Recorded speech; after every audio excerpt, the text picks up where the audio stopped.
Hello everyone, welcome back to Aira vlogs in Kannada. ಎಲ್ಲ ಹೇಗಿದ್ದೀರಾ? I hope ನೀವೆಲ್ಲ ತುಂಬ ಚೆನ್ನಾಗಿದ್ದೀರಾ ಅಂತ ಅಂದ್ಕೊಂಡಿದ್ದೀನಿ. ನಾನು ಸಹಿತ ತುಂಬಾ ಚೆನ್ನಾಗಿದ್ದೀನಿ.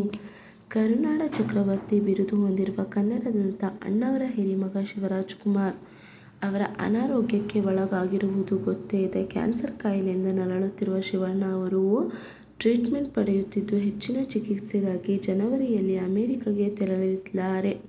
ಅಲ್ಲಿ 3 ಹಂತದ ಚಿಕಿತ್ಸೆ ಬಳಿಕ ಒಂದು ಸರ್ಜರಿ ಕೂಡ ಆಗಲಿದೆ ಎಂದು ಸ್ವತಃ ಶಿವಣ್ಣ ಹೇಳಿದ್ದಾರೆ. ಸದ್ಯ ಅವರು ಭೈರತಿ ರಣಗಲ್ ಚಿತ್ರದ ಸಕ್ಸಸ್ ಎಂಜಾಯ್ ಮಾಡ್ತಿದ್ದಾರೆ.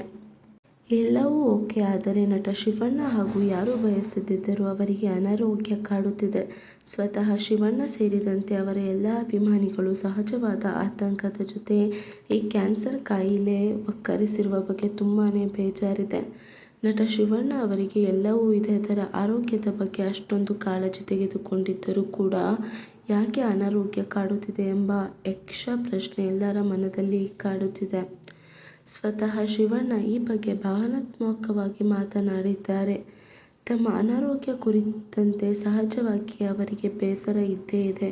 ಪದೇ ಪದೇ ಈ ಬೇಸರವನ್ನು ಹೊರಹಾಕಿ ತಮ್ಮ ಅಭಿಮಾನಿಗಳಿಗೂ ಬೇಸರ ಉಂಟು ಮಾಡಬಾರದು ಎಂದು ನಟ ಶಿವಣ್ಣ ಆದಷ್ಟು ಈ ಬಗ್ಗೆ ಪಾಸಿಟಿವ್ ಆಗಿಯೇ ಮಾತನಾಡ್ತಾರೆ. ಆದರೆ ಎಲ್ಲೋ ಒಮ್ಮೆ ಮನಸ್ಸಿನಲ್ಲಿ ಇದ್ದದ್ದು ಹೊರಬರಲೇಬೇಕಲ್ಲ, ಹಾಗೆ ಬಂದ ತಮ್ಮ ಮನಸ್ಸಿನ ಮಾತುಗಳನ್ನು ಶಿವಣ್ಣ ಹೇಳಿದ್ದಾರೆ. ಹಾಗಿದ್ದರೆ ನಟ ಶಿವಣ್ಣ ಹೇಳಿದಾದ್ರೂ ಏನು ಅಂತ ನೋಡ್ಕೊಂಬರೋಣ ಬನ್ನಿ.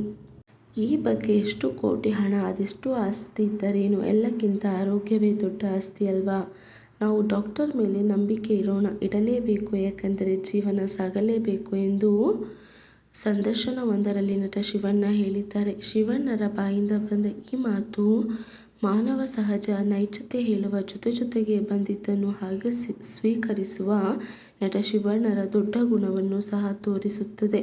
ಇಲ್ಲಿ ಎಲ್ಲಕ್ಕಿಂತ ಹೆಚ್ಚಾಗಿ ಅವರ ಮಾತಿನ ಗೂಢಾರ್ಥ ಅರ್ಥ ಮಾಡಿಕೊಳ್ಳುವುದು ಮುಖ್ಯವಾಗುತ್ತದೆ. ಈಗಾಗಲೇ ಕಾಯಿಲೆ ಬಂದಾಗಿದೆ. ಮೊದಲನೇದಾಗಿ ಅದರ ವಿರುದ್ಧ ಮಾನಸಿಕ ಧೈರ್ಯ ತಂದುಕೊಳ್ಳಬೇಕು.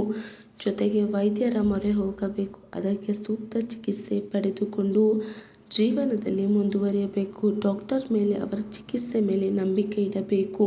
ಏಕೆಂದರೆ ನಮ್ಮ ಎಲ್ಲ ಪ್ರಯತ್ನ ಕೈ ಹಿಡಿಯದೇ ಇರುವಾಗ ನಮ್ಮ ಸಹಾಯಕ್ಕೆ ಬಂದ ಎಲ್ಲವನ್ನು ನಂಬಿ ಮುನ್ನಡೆಯಬೇಕು.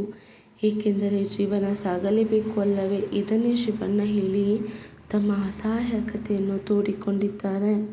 ಸ್ವತಃ ಶಿವಣ್ಣ ಈ ಬಗ್ಗೆ ಭಾವನಾತ್ಮಕವಾಗಿ ಮಾತನಾಡಿದ್ದಾರೆ. ತಮ್ಮ ಅನಾರೋಗ್ಯ ಕುರಿತಂತೆ ಸಹಜವಾಗಿ ಅವರಿಗೆ ಬೇಸರ ಇದ್ದೇ ಇದೆ. ಪದೇ ಪದೇ ಈ ಬೇಸರವನ್ನು ಹೊರಹಾಕಿ ತಮ್ಮ ಅಭಿಮಾನಿಗಳಿಗೂ ಬೇಸರ ಉಂಟು ಮಾಡಬಾರದು ಎಂದು ನಟ ಸುಮ್ಮನಿದ್ದಾರೆ. ಸದ್ಯ ಈ ವಿಡಿಯೋ ನಿಮಗೆ ಇಷ್ಟವಾದಲ್ಲಿ ದಯವಿಟ್ಟು ನನ್ನ ಚಾನಲ್ಗೆ ಸಬ್ಸ್ಕ್ರೈಬ್ ಮಾಡೋದು ಮಾತ್ರ ಮರಿಬೇಡಿ. ಇನ್ನಷ್ಟು ಹೊಸ ವಿಡಿಯೋದೊಂದಿಗೆ ನೆಕ್ಸ್ಟ್ ಬರ್ತೀನಿ. Thank you.